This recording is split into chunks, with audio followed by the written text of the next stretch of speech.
Hey Force fans, and welcome back to The Force Fiction. Today we're diving into a Star Wars story you've never seen before.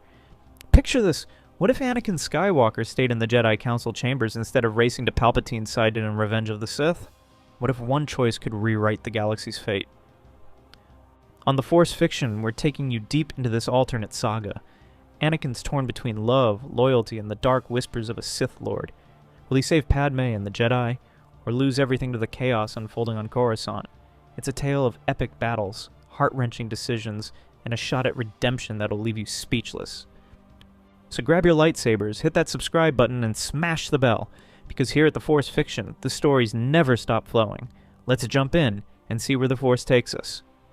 The air in the Jedi Council Chambers was thick with tension, a storm brewing in the silence that followed Mace Windu's departure. Anakin Skywalker stood motionless, his hands clenched at his sides, the echoes of the Jedi Master's words ringing in his ears. If what you've told me is true, you will have gained my trust. But for now, remain here. The chamber's towering windows framed the golden haze of Coruscant's skyline, but the beauty of the city planet felt distant, a hollow shell masking the chaos beneath. Anakin's mind churned like a maelstrom. Chancellor Palpatine, Darth Sidious, had revealed his true nature, a Sith Lord hiding in plain sight. The confession had shattered Anakin's world, unraveling the threads of loyalty and desperation that had tethered him to the man who promised to save Padmé. Now the Council's decision to arrest Palpatine without him gnawed at his pride, his fear, his need to act. He could feel the pull of the Force, a dark whisper urging him to run to the Chancellor's office, to intervene, to seize control of his destiny. But he didn't move. His boots remained rooted to the polished floor, the weight of his choice anchoring him. Something, instinct, doubt, or perhaps a flicker of the light he'd nearly forgotten, held him back. He exhaled sharply, his breath trembling, and turned his gaze to the empty seats of the Council. Yoda was gone, leading the war effort on Kashyyyk. Obi-Wan was light years away, pursuing General Grievous on Utapau, and now, Windu and the others, Kit Fisto, Ejin Kolar, Saesee Tiin, were marching toward a confrontation that could end the Sith, or destroy everything Anakin held dear. He sank into one of the circular chairs, the one Obi-Wan often occupied, and buried his face in his hands. The cold leather of his glove pressed against his forehead, grounding him as his thoughts spiraled. Padmé's face flashed before him, her warm eyes, her gentle smile, the swell of her belly carrying their child. Palpatine's voice slithered through his memory. Only through me can you achieve a power greater than any Jedi, to save the one you love from the certain death. Was it a lie? A trap? Or the only truth that mattered? The Force pulsed around him, a cacophony of light and shadow. He could sense the battle unfolding in the Chancellor's office, distant yet vivid, a clash of sabers, a surge of rage, a scream cut short. His heart pounded. He should be there. He should be the one to decide Palpatine's fate, to protect Padmé's future. But what if Windu was right? What if the Sith's promises were poison, and his actions would damn them all? Minutes stretched into an eternity. The chamber's stillness was suffocating, broken only by the faint hum of the city beyond. Then a tremor rippled through the Force. Sharp, searing, final. Anakin bolted upright, his chest heaving. The presence of Ejin Kolar blinked out, followed by Saesee Tiin, then Kit Fisto. Their deaths hit him like blaster bolts, each one a wound in the light. He gripped the armrests, his mechanical hand creaking under the strain. "Mace," he whispered, reaching out with his senses. Windu's signature was still there, fierce and unyielding, locked in a struggle that shook the very fabric of the Force. Anakin's vision blurred with images he couldn't fully grasp. Crimson blades, a hooded figure, a burst of lightning. He staggered to his feet, torn between the chamber and the call to action. The comlink on his wrist buzzed, snapping him back to reality. He activated it with a trembling hand, and a hologram of Master Plo Koon flickered to life. The Keldor's voice was steady but urgent. "Skywalker, the Temple is receiving reports of an attack on the Chancellor. Windu and the others. They've engaged him. What's happening?" Anakin's throat tightened. "Palpatine! He's a Sith Lord. I told them. They went to arrest him." Plo Koon's masked face tilted slightly, processing the revelation. "A Sith Lord? Under our noses? And you're still in the Council Chambers?" Anakin faltered. "Windu told me to stay. I didn't know what to do." "You did well to trust his judgment," Plo said, though his tone carried a hint of unease. But the situation is escalating. I'm en route from the Outer Rim, but the temple must prepare. If Palpatine is what you say, this could be the beginning of something far worse. Anakin nodded, though doubt gnawed at him. I felt them die, Master Plo. Kolar, Teen, Fisto, they're gone. Windu's still fighting. Plo's hologram flickered as the signal weakened. Stay vigilant, Anakin. The Force will guide us. I'll contact you when I... The transmission cut off abruptly, leaving Anakin alone once more. He paced the chamber, his lightsaber hilt a heavy weight at his hip. The tremor in the Force grew stronger, a dark tide rising. Then with a final deafening snap, Mace Windu's presence vanished. Anakin froze, his breath catching in his chest.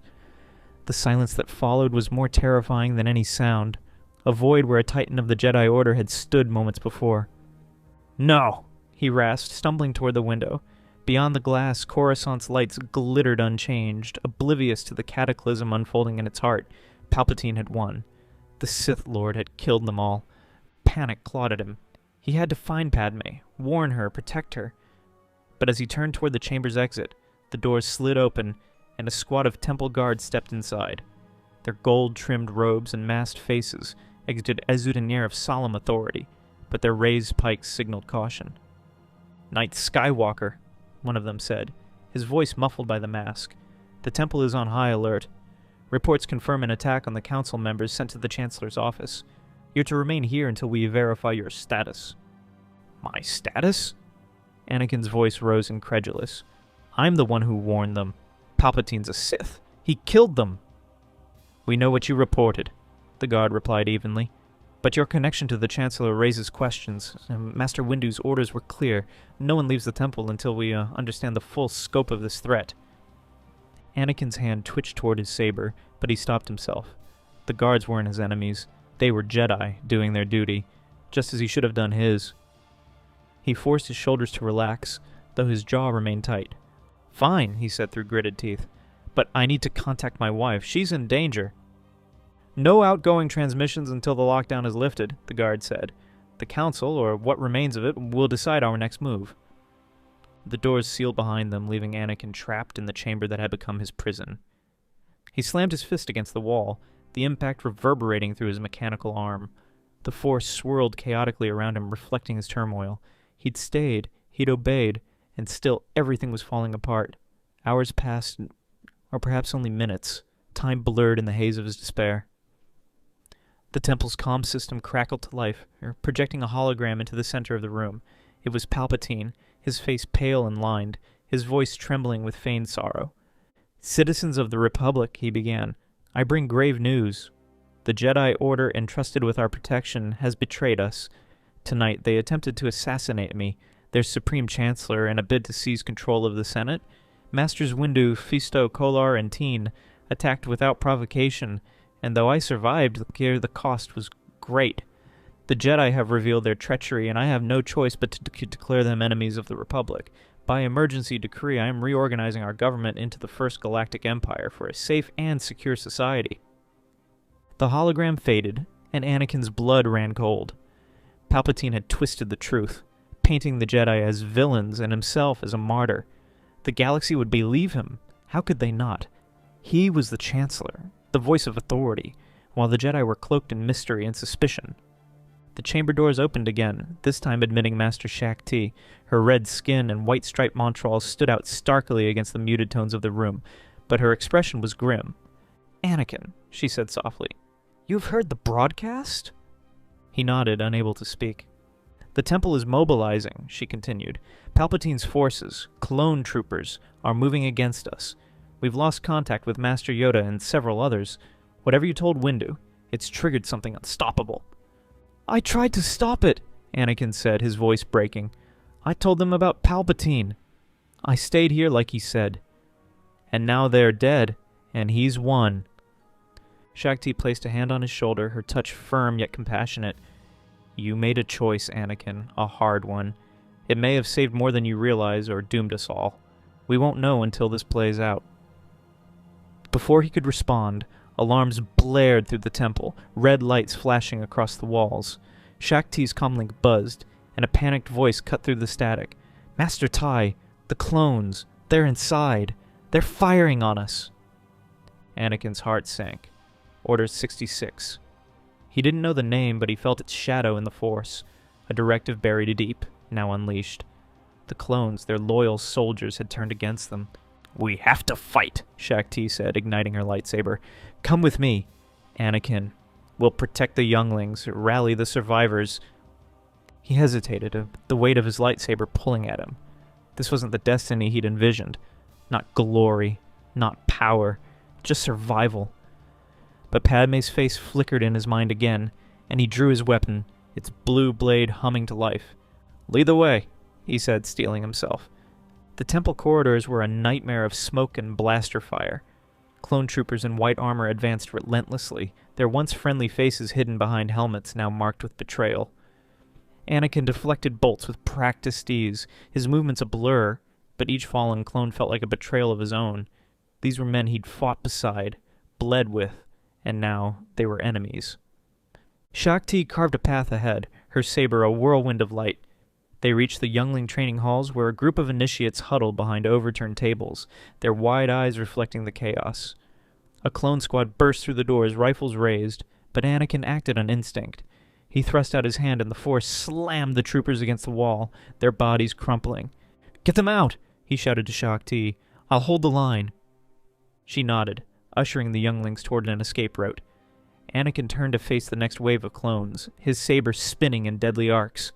The Force surged through him, raw and untamed, but he clung to the light, barely. Anger simmered beneath his resolve, a dark current threatening to pull him under. A new figure emerged through the smoke, a clone commander, his armor adorned with blue markings. CC-2224. "Cody!" Though Anakin didn't know him personally. The commander leveled his blaster and fired, a precise shot that grazed Anakin's arm. He grunted, pain flaring, but didn't falter. With a roar, he charged, closing the distance in seconds. Cody drew a vibroblade, but it was no match for a lightsaber. One swing and the commander fell. Anakin stood over the body, panting, the sounds of battle fading into a dull roar. The temple was burning, the Jedi were dying, and he was caught in the middle of it all. He'd stayed in the council chambers, hoping to find clarity, but instead, he'd found a war he couldn't escape. A faint cry snapped him back. Shaak Ti, calling from the evacuation tunnels. He ran toward her voice, the weight of his choice pressing heavier with every step. Palpatine was out there, victorious, and Padmé was still beyond his reach. But for now, he had a purpose, to save what he could of the Jedi, to fight for the light he'd nearly lost. As he disappeared into the shadows of the tunnels, the temple's spires crumbled behind him, a monument to a galaxy forever changed. The tunnels beneath the Jedi Temple were a labyrinth of damp stone and flickering shadows, their walls trembling as the structure above succumbed to fire and ruin. Anakin Skywalker ran at the head of the fleeing group, his lightsaber casting a blue glow that danced across the faces of the younglings behind him. Their small footsteps echoed in the narrow passage, a staccato rhythm of fear and hope. Shaak Ti brought up the rear, her presence a steady anchor in the chaos, her saber ready for any clones that might pursue them. Anakin's mind raced faster than his legs. The temple, his home, his sanctuary was gone, reduced to a pyre by the clones' betrayal. Order 66, though he still didn't know its name, had turned the Republic's army into executioners, and Palpatine's voice lingered in his ears, declaring the Jedi enemies of the state. The Chancellor, no, the Sith Lord, had won, and Anakin's decision to stay in the Council Chambers felt like a hollow victory. He'd saved no one by hesitating, and now Padmé was out there, vulnerable, in a city turned against the Jedi. "We're nearing the lower levels," Shaak Ti called, her voice cutting through his thoughts. "There's a hidden landing pad. If we can reach a ship, we'll have a chance." Anakin nodded, though his focus was elsewhere. He reached out with the Force, searching for Padmé's familiar presence. It was faint, muffled by the chaos rippling through Coruscant, but it was there, alive for now. Relief warred with dread in his chest. He had to get to her, to warn her, to shield her from the storm Palpatine had unleashed. The tunnel opened into a cavernous chamber, its ceiling cracked and leaking dust. A battered transport shuttle sat on a makeshift platform, its hull scarred but intact. Anakin gestured to the younglings. "Get inside, quickly! Strap in!" As they scrambled aboard, Shaak Ti joined him at the ramp. "Where will we go?" she asked, her montrals twitching as she sensed the distant hum of approaching danger. I don't know, Anakin admitted, his voice raw. Somewhere safe, away from Coruscant, but I can't leave yet. Padmé's still here. Shakti's eyes softened with understanding, though her tone remained firm. Your wife is strong, Anakin, but the galaxy is fracturing. If Palpatine's forces find her first... They won't, he snapped, then softened. I'll find her. Take the younglings and go. I'll catch up. She hesitated, then nodded. May the Force be with you, Skywalker. We'll head for Alderaan. Bail Organa may still be an ally. Find us there. The shuttle's engines roared to life as Shakti disappeared inside. Anakin stepped back, watching the craft lift off and vanish into the smoky haze of the Undercity. Alone now, he turned toward the surface, his path clear. Padmé was in her apartment near the Senate District, or so he hoped. He'd start there. The journey through Coruscant's lower levels was a descent into madness. Blaster fire echoed in the distance, mingled with screams and the wail of sirens. Hollow screens flickered on every corner, broadcasting Palpatine's decree. The Jedi Rebellion has been foiled. A new era of peace begins. Citizens huddled in doorways, their faces a mix of confusion and fear, while clone patrols marched through the streets, their white armor stark against the neon glow. Anakin pulled his hood low, concealing his face as he slipped through the shadows.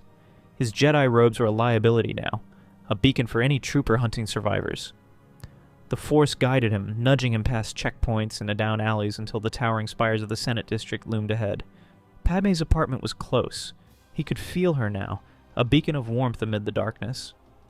He reached the building's private lift, bypassing security with a flick of the Force, and ascended to her floor. The doors opened onto a familiar hallway, its elegance untouched by the chaos below. He sprinted to her door and pounded on it, his mechanical hand leaving dents in the metal. Padmé! He shouted, his voice hoarse. It's me! Open the door! The door slid open, and there she was, Padmé Amidala, her dark eyes wide with relief and terror. She threw her arms around him, her pregnant belly pressing against his chest. Anakin, I thought I saw the temple burning, and the news said the Jedi attacked the Chancellor. It's a lie, he said, pulling her inside and sealing the door. Palpatine's a Sith Lord. He turned the clones against us. The Jedi are being hunted. She stepped back, her hand resting on her stomach as she processed his words. A Sith Lord? How could we not see it? And the Senate? Will they just accept this? They already have, Anakin said bitterly. He's declared himself Emperor. The Republic's gone, Padmé. I stayed in the Council Chambers hoping to stop this, but it didn't matter. Windu's dead. The temple's gone. I don't know who's left. Her face hardened with resolve, the senator's steel beneath the wife's fear. We can't stay here. If he's targeting the Jedi, he'll come for their allies next. We need to leave Coruscant. I know, Anakin said, glancing out the window. Speeders streaked past, their lights reflecting off the glass. There's a shuttle waiting with Shakti and some younglings. They're heading to Alderaan. We can join them. Padmé nodded, moving to gather a small bag of essentials. But as she turned, a shadow fell across the room, a presence Anakin hadn't sensed until it was too late. The door exploded inward, and a squad of clone troopers stormed inside, blasters raised. Behind them stood a figure cloaked in black, his face obscured by a hood, his voice a low hiss. Skywalker, Darth Sidious said, stepping forward. You disappoint me? Anakin ignited his lightsaber, shoving Padmé behind him. Stay back, Palpatine. This ends now. The Sith Lord chuckled, his yellow eyes glinting beneath the hood. Ends? Oh my boy, it's only beginning. You could have been my apprentice, the greatest power in the galaxy. Instead, you cling to weakness, to these pitiful remnants of a dying order. The clones opened fire, but Anakin deflected the bolts with a sweep of his blade, sending them ricocheting into the walls. He charged, aiming for Palpatine, but the Sith raised a hand, unleashing a torrent of Force lightning. The energy slammed into Anakin, driving him to his knees, his saber clattering to the floor. Pain seared through him, electric tendrils clawing at his nerves. Anakin! Padmé screamed, grabbing a blaster from her desk and firing at the clones. She hit one, then another, but more poured in, overwhelming her. A trooper seized her arm, twisting it until she dropped the weapon. Stop! Anakin roared, fighting through the lightning to rise. The Force surged within him, fueled by rage and desperation. He thrust out his hand and the clones flew backward, crashing into the walls. Palpatine's lightning faltered and Anakin lunged, retrieving his saber and slashing at the Sith. Palpatine drew his own lightsaber, a crimson blade, and parried with unnatural speed. Their weapons clashed, sparks flying as they dueled across the apartment. Furniture shattered, windows cracked, and the air crackled with the raw power of the Force. Anakin fought with everything he had, his training honed by years of war, but Palpatine was relentless, his movements a blur of malice and precision. "You cannot win," Palpatine sneered, driving Anakin back. "The dark side is your destiny. Embrace it, and she lives. Resist, and she dies." Anakin glanced at Padmé, now pinned by clones near the door. Her eyes met his, pleading not with fear, but with trust. That look pierced him deeper than any blade. He'd nearly lost himself to Palpatine's promises before. Power, control, the illusion of salvation. But here, now, he saw the truth. The dark side offered nothing but chains. "No," he said, his voice steady despite the chaos. "I won't be your puppet." He pressed forward, channeling the Force into a burst of strength. His saber locked with Palpatine's, and with a twist, he disarmed the Sith, sending the red blade spinning away. Before Palpatine could react, Anakin drove his lightsaber through the Emperor's chest. The Sith's eyes widened in shock, then dimmed as he collapsed, his body crumpling to the floor. The clones froze, their programming disrupted by their master's death. Anakin didn't hesitate. He slashed through them, freeing Padmé from their grasp. She ran to him, and he caught her in his arms, holding her tight as the last trooper fell. "It's over," she whispered, her breath warm against his neck. "Not yet," Anakin said, pulling back to look at her. "The Empire's still out there. The clones, the Senate, they won't stop." "Then we fight," Padmé said, her resolve unshaken. "Together." They fled the apartment, taking a speeder from the building's garage. The city was a war zone, clone patrols clashing with pockets of resistance, citizens, senators, even some Jedi who'd survived the initial purge. Anakin piloted them through the chaos, heading for the coordinates Shaak Ti had given him. The shuttle was waiting in a derelict hangar on the city's edge, its engines idling. Shaak Ti met them at the ramp, relief washing over her features. "You made it. And the Chancellor?" "Dead," Anakin said, helping Padmé aboard. "I killed him." The Togruta's eyes widened, but she nodded. "That changes everything. And nothing. The empire he built won't fall so easily." "I know," Anakin said, settling into the pilot's seat, "but it's a start." The shuttle lifted off, breaking through Coruscant's atmosphere into the starry void. Inside, the younglings huddled together, their faces a mix of exhaustion and hope. Padmé sat beside Anakin, her hand resting on his arm, their unborn child a silent promise between them. As the planet shrank behind them, Anakin felt the Force shift, a subtle lightening as if the galaxy had exhaled. Palpatine was gone, but the war wasn't over. The clones still followed their orders, and the Senate was a fractured mess. Yet for the first time in months, he felt a flicker of peace. He'd stayed in the Council Chambers, torn between duty and desire, and though this path had been brutal, it had led him here. To Padmé. To redemption, to a chance at something better. "Where to now?" Shaak Ti asked, standing behind him. "Alderaan," Anakin said, setting the coordinates. "We regroup, find Yoda, Obi-Wan, anyone who's left. Then we take back what's ours." The hyperspace engines hummed, and the stars streaked into the lines of light. Ahead lay uncertainty, but also possibility. Anakin Skywalker, once teetering on the edge of darkness, had chosen the light. Not for the Jedi, not for the Republic, but for the family he'd nearly lost. And in that choice, the galaxy found a fragile, fleeting hope. Weeks later, on the serene hills of Alderaan, Anakin stood beside Padmé as Bail Organa welcomed the survivors. Shaak Ti trained the younglings in secret, while messages trickled in. Obi-Wan had survived Utapau. Yoda had escaped Kashyyyk. The Jedi Order was shattered, but not destroyed. The Empire tightened its grip, with new leaders rising to fill Palpatine's void, but resistance stirred in the shadows. Padmé gave birth to twins, Luke and Leia, under Alderaan's gentle skies. Anakin held them, his mechanical hand cradling their tiny forms, and vowed to protect them from the storm he'd helped unleash. The Force flowed through him, balanced at last, a harmony forged in fire. The war was far from over, but for now, Anakin Skywalker was whole, a husband, a father, a Jedi once more. and in the quiet of that moment the echoes of the council faded, replaced by the soft coos of a new beginning.